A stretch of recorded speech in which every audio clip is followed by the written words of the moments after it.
안녕 얘들아. K클래스 2교시 한국지리 수업으로 온 것을 환영한다. 나는 오늘 너희들과 함께할 서호정 선생님이라고 해. 올해로 한국지리를 19년째 가르치고 있어요. 내가 사는 도시에 K리그 팀이 있다. 손. 어디 살아? 수원이요. 축구 수도. 대한민국 축구 수도. 수원. 1부와 2부에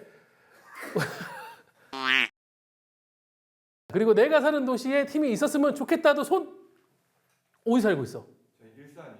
아, 경기도 고양시. K리그 팀을 만드는 방법을 선생님이 한번 알려줄게.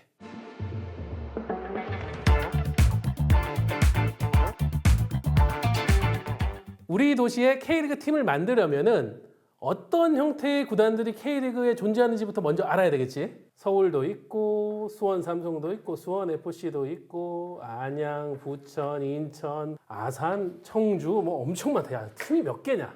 K리그는 크게는 두 분류로 나눌 수가 있어. 기업구단 그리고 시도민구단. 기업구단의 일부 리그를 보면은 울산, 포항, 제주, 서울, 전북, 대전까지. 시민구단은 광주, 수원FC, 인천, 대구, 강원이 있다. 그리고 특별한 팀이 하나 있는데 김천이라고 있는데 여기는 군팀이야, 군팀. 2부 리그도 서울에 서울 이랜드 있고 수원, 전남, 부산 이렇게 4개 팀이 기업구단이고 2부 리그는 시도민구단이 굉장히 많아. 천안, 충남, 아산, 안양, 부천, 안산, 김포, 성남, 경남, 충북, 청주. 지자체를 연고로 25개 팀을 운영하고 있으니까 이거 엄청나지. 대한민국에 4대 프로스포츠가 있는데 이렇게 팀이 많은 리그는 K리그뿐이야. 기업구단을 만드는 거를 한번 기대를 해봐야 돼. 돈이 빠방한 연간 매출이 수조가 되는 기업이 우리 요즘에 축구 굉장히 인기가 많은 것 같아요. 기업이 팀을 만들겠다는 의향을 갖고 있으면은 프로축구연맹에 접촉을 해야 돼. 똑똑 저희 무슨 기업입니다. K리그 팀 만들고 싶은데요. 어떻게 해야 될까요? 라고 하면 이제 프로축구연맹이 막 설명을 해줄 거야. 굉장히 쉽지는 않아요. 복잡해. 좋다. 여기 이제 만들어도 되겠다. 라고 승인을 딱 해주면은 그때부터는 이제 일사천리 시작되는 거야. K리그에 오기 위해서는 가입비라는 게 필요해. 그게 5억 원이야. 연간, 연회비를 또 내야 돼. 이게 5천만 원. 1부 리그 같은 경우에 돈이 조금 더 많이 들어. 1부 리그는 연회비가 1억 5천이야. 기존에 있던 팀을 인수하는 게 아니라 새롭게 창단한다고 하면은 현재 K리그는 1부 리그가 아니라 2부 리그에서 출발을 해야 돼. 지만스키 교수라고 영국분이 계셔. 그분이 축구 자본론에서 언급한 바에 따르면 우승을 하려면은 평균 선수단 인건비의 2배를 써라. 그런 얘기를 해.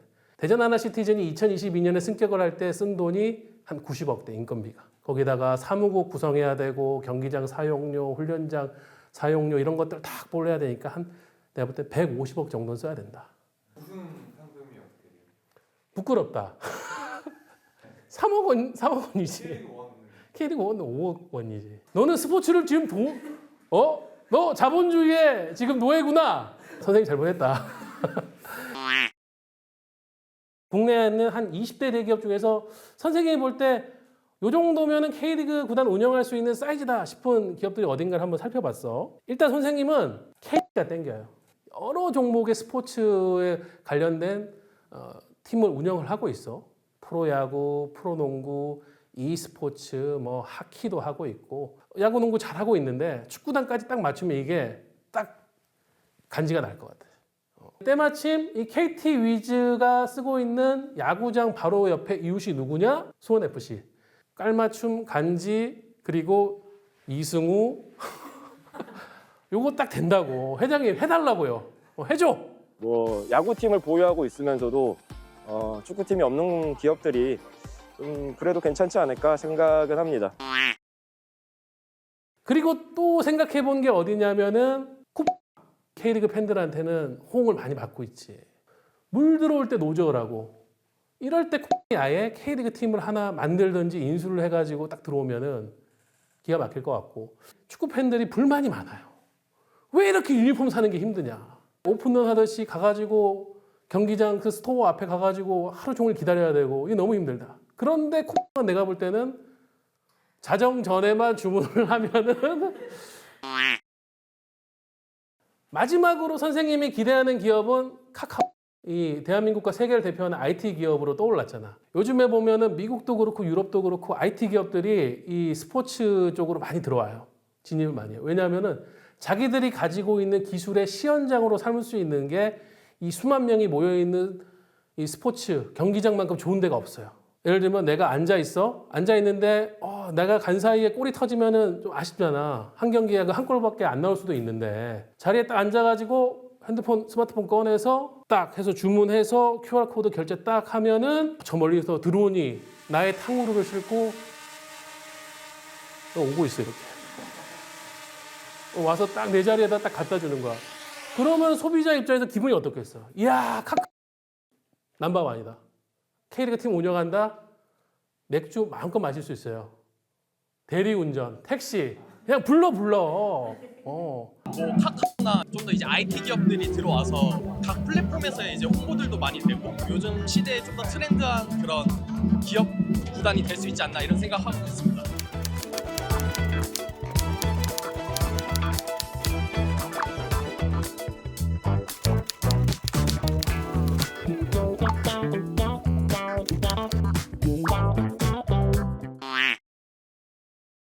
만약 우리 도시에 기업 구단이 생기기는 좀 힘들 것 같다. 또 하나의 방법이 있어. 바로 시민 구단.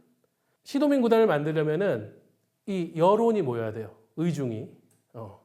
축구 팬들을 중심으로 해서 우리 도시에도 축구팀이 있으면 좋겠다. K리그 보러 가고 싶다. 링가드 좀 우리 동네에 오게 해달라.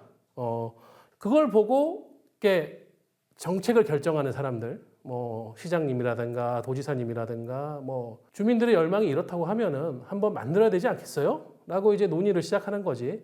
이 시민구단이라는 형태가 해외 사례를 본다고 하면은 특별한 건 아니야. 오히려 해외 같은 경우에는 기업구단보다는 이렇게 팬들이 자생적으로 만든 구단들이 훨씬 많아요. 예를 들면 FC 바르셀로나. 한국적 의미로 묘사를 하면은 사회적 협동조합이라고 요즘에 표현들을 하거든.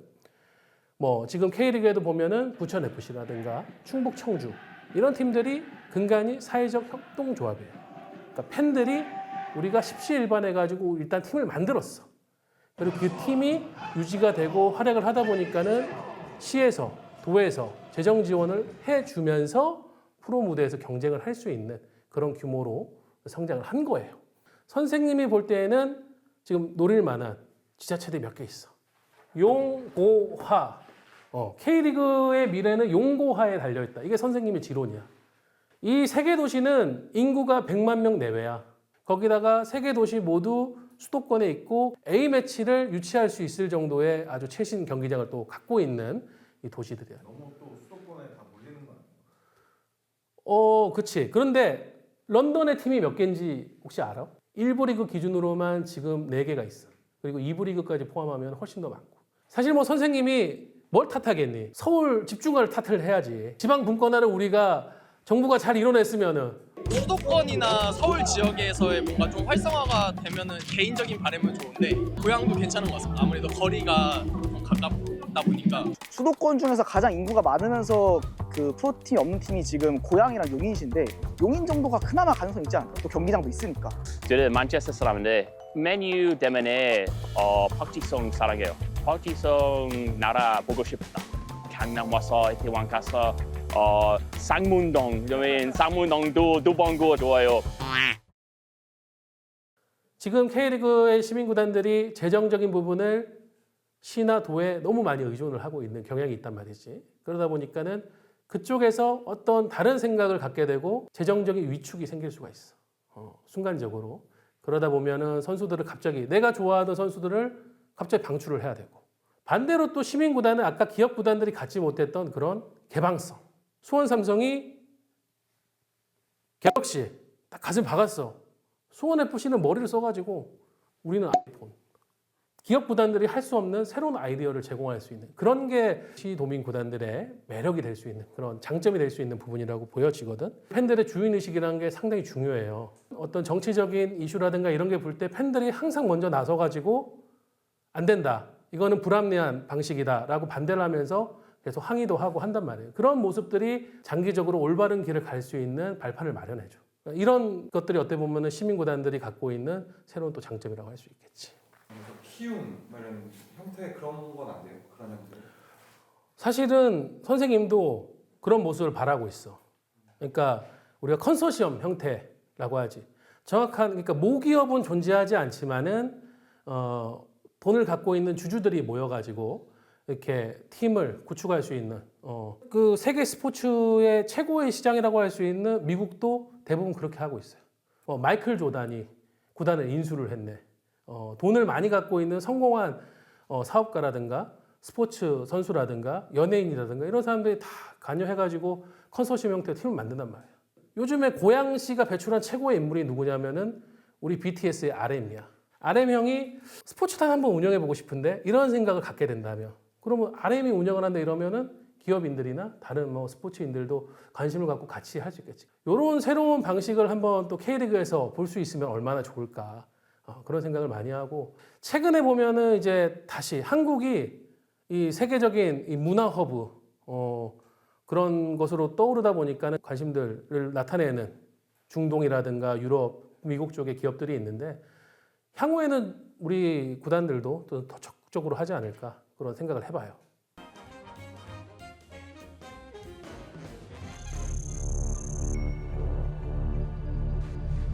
알겠습니다.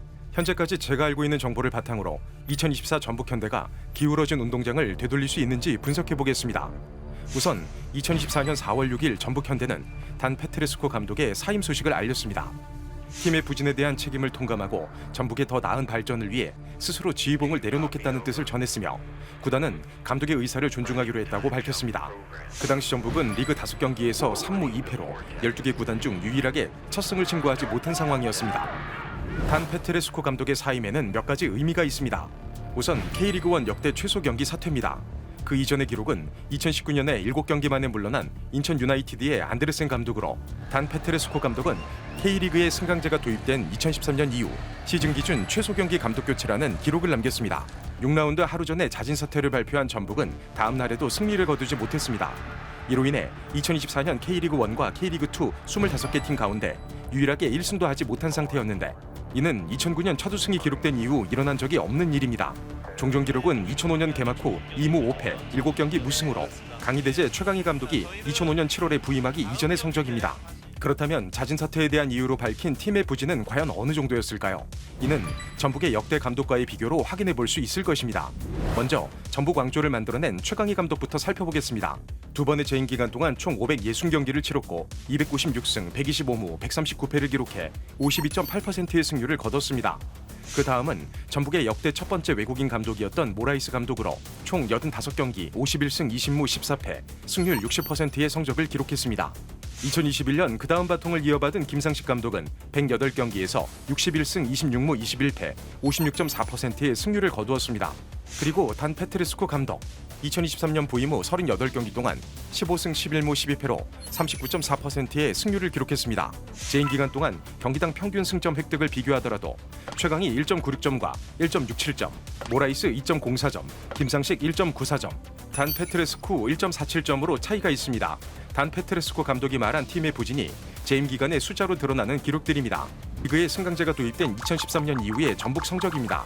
가장 낮은 성적은 2023년에 기록한 4위, 10년 만에 무관을 기록한 시즌이기도 합니다.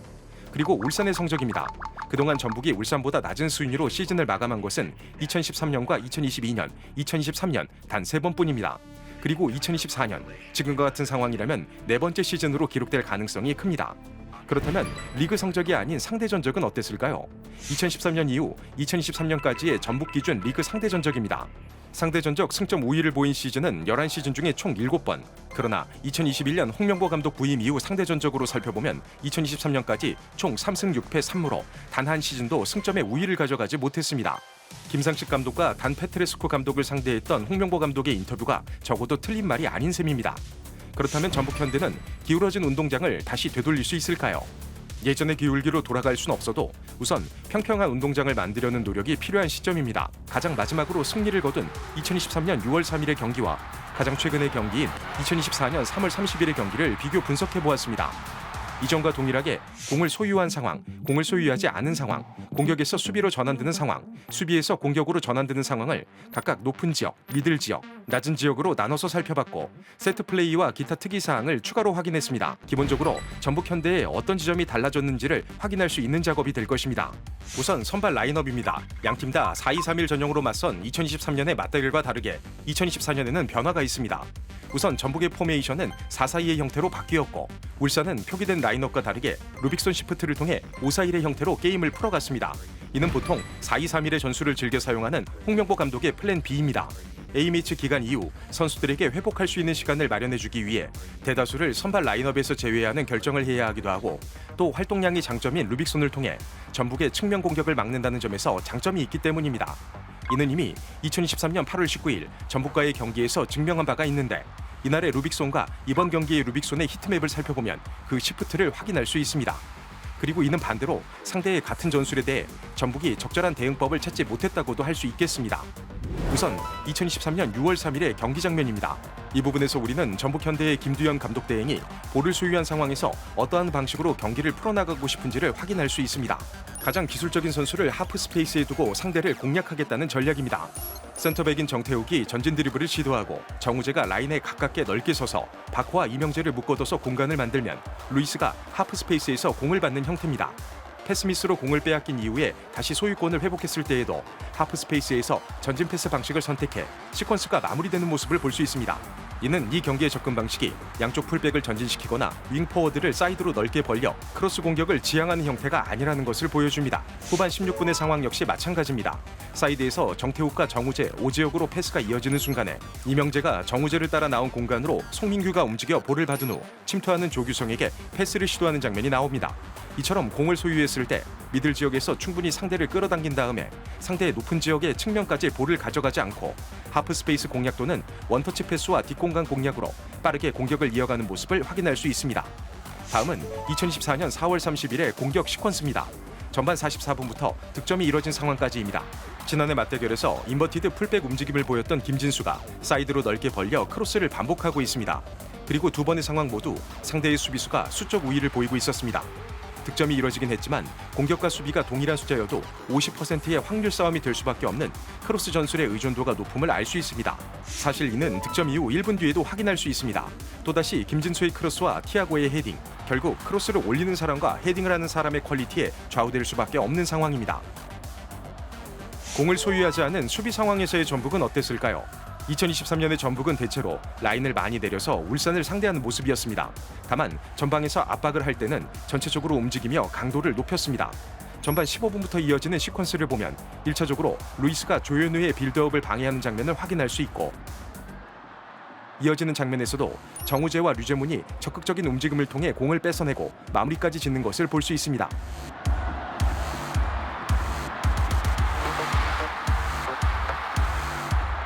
(2024년의) 전북은 5백으로 나온 울산을 상대로 높은 위치에서 상대에게 압박을 가하는 전략을 주로 사용했습니다. 팀 전체적인 라인이 전반적으로 상대 진영으로 올라와 있던 것을 확인할 수 있습니다. 다만 여기에서 문제는 조직적인 움직임이 결여되어 있다는 것과 압박의 실패에 우리의 위험 지역까지 공이 전개되었을 때 1선과 2선의 복귀가 늦어 많은 공간을 허용한다는 것이었습니다. 후반 27분에 울산은 전북의 압박을 벗겨내고 전진합니다. 높은 위치에서 전개한 압박의 강도가 약하지 않았으나 동시에 움직이는 타이밍이 아쉬웠고 울산은 그 다음 복귀가 더딘 전북의 공간을 공략합니다. 빈 공간에서 손을 드는 보야니치, 그리고 자유롭게 볼을 받아 골대 바로 앞에 공격수에게 공을 투입하는 이규성까지 전북에겐 운이 좋은 상황이라고 할 수밖에 없습니다. 전반 21분 수비에서 공격으로 전환되는 상황입니다. 상대의 압박을 유도하고 지공으로 가져가는 것은 훌륭한 시도로 보입니다. 다만 포지셔닝과 탈압박에 대한 우선순위 개념이 명확해야 하는데 김진수가 공을 가진 상황에서 구자룡과 이준을 제외한 다른 선수들은 걸어다니는 모습을 볼 수 있습니다. 후반 21분이 아니라 전반 21분의 시퀀스임을 기억해야 합니다. 김진수의 시선에서 이준은 막혀있고 구자룡에게 줄 수밖에 없는 상황.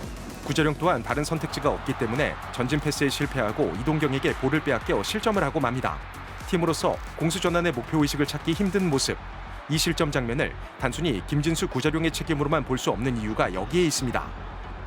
단 페트레스코 감독의 잦은 사태로 2024년 K리그에선 현재 외국인 감독을 찾아볼 수 없습니다. 2023년 전북의 제7대 감독이자 팀 역대 두 번째 외국인 감독으로 부임했던 단 페트레스코 감독. 2022년엔 대구FC의 가마 감독이 있었고 2021년에는 K리그2의 부산 아이파크 페레스 감독이 있었습니다. 2020년, 2019년엔 팀을 우승으로 이끌었던 모라이스 감독이 전북을 지휘하고 있었고 2018, 2017년 대구FC의 안드레, 2016, 2015년 서울 이랜드의 마틴 레니 감독이 있었던 것을 기억해보면 적어도 2015년 이후 K리그는 10년 만에 외국인 감독이 전무한 리그가 된 것입니다. 선수단 장악, 전술의 부재, 적응의 실패 등 그것이 국내 감독이든 외국인 감독이든 이유 없는 교체는 없을 것입니다. 그리고 AI인 제가 감히 분석할 수 없는 다양한 이유가 분명 있을 것이라 생각합니다. 다만 경기를 기록한 숫자와 선수들이 경기장에서 흘린 땀의 모습은 거짓말하지 않습니다. 감독의 교체는 당연히 감독의 몫만은 아닙니다. 구단, 프런트, 스태프, 선수들까지 기울어진 운동장은 혼자만의 힘으로 바로 세울 순 없을 것입니다.